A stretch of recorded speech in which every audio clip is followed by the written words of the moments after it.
तर या शेतामध्ये आधी आहे ना सीताफळ होतं. सीताफळ काढलं.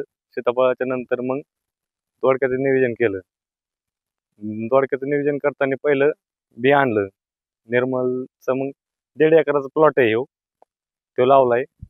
आता 25 दिवस कंप्लीट झाले त्याला. आणि ह्याच्या आधी आम्ही बऱ्याच लय व्हरायटी लावल्या.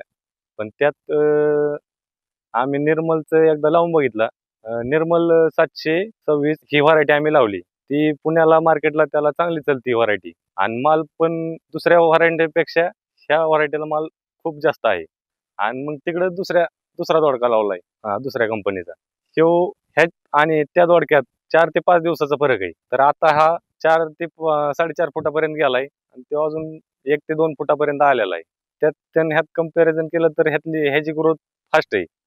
ह्या आणि दुसऱ्या दोडक्यात फरक बघितला तर ह्या दोडक्यातल्या पानांचा आकार मोठा आहे, टवटवीतपणा आहे लय, रफनेस आहे आणि फुटवे त्या दोडक्यापेक्षा ह्या दोडक्याला फुटवे जास्त आहेत. पान सशक्त आहे, हिरवंगार आहे. त्याच्यात जरा पिवळेपणा दिसतो, ह्याच्यात टवटवीत दिसतं असं. याच्या आधी 3 वर्षापासून आपल्याकडे निर्मलचा दोडका होता. तर 1 एकराचा आपण प्लॉट करीत होतो. तर प्रत्येक तोड्याला 1000-1200 किलो माल निघायचा. सगळा ओव्हरव्ह्यू बघितला तर 11 ते 12 टन शेवटपर्यंत माल भरायचा त्या क्षेत्रातला सगळा या दुसऱ्या व्हरायटीचा. तर त्याला साधारणपणे 8 ते 9 टन माल निघायचा ओव्हरऑल. तर ह्याला त्यापेक्षा 5 ते 10 रुपये जास्तच मागणी होती. तर 2 टन माल गेला तर 30 रुपयाने गेला तर 60,000 रुपये होत्यात. तसं त्याचं कमी भाव असला तर कमी पैसे होत्यात. त्यामुळं मग हीच व्हरायटी लावली तर काय अडचण नाही आपल्याला.